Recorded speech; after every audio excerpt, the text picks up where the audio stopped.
আজ সোমবার দুপুর ১:৩০টার মধ্যে মন্ত্রণালয় ও সেনা কর্মকর্তাদের সঙ্গে বিশ্ববিদ্যালয় প্রশাসন না বসলে সচিবালয় ঘেরাও কর্মসূচির ঘোষণা দিয়েছেন জগন্নাথ বিশ্ববিদ্যালয়ের অনশনরত শিক্ষার্থীরা। সোমবার বিশ্ববিদ্যালয়ের শহীদ মিনার প্রাঙ্গণে তাৎক্ষণিক এক সংবাদ সম্মেলনে এই ঘোষণা দেন বাংলাদেশ ছাত্র অধিকার পরিষদের জবি শাখার সভাপতি এ.কে.এম. রাকিব। তিনি বলেন, আমরা একটি আলটিমেটাম দিচ্ছি, আমরা ১:৩০টা পর্যন্ত অপেক্ষা করব।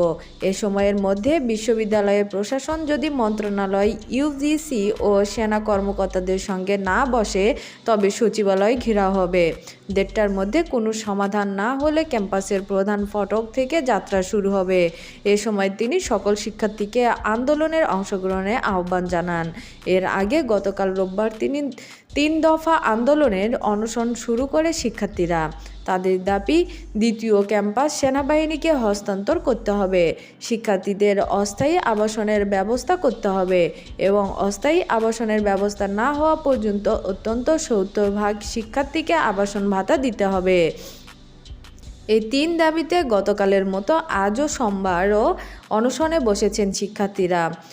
চবির প্রধান ফটকে তালা ঝুলিয়ে অনশন করছেন তারা। অনশনে অসুস্থ হয়ে প্রায় ১৫ জন হাসপাতালে ভর্তি হয়েছেন।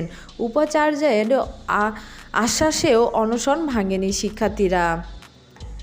এদিকে প্রধান ফটকে তালা ঝুলানোয় ক্যাম্পাসের মধ্যে কোনো প্রকার যানবাহন ঢুকতে পারছে না। তবে সাধারণ শিক্ষার্থীদের চলাচলের জন্য পকেট গেট খোলা রাখা হয়েছে।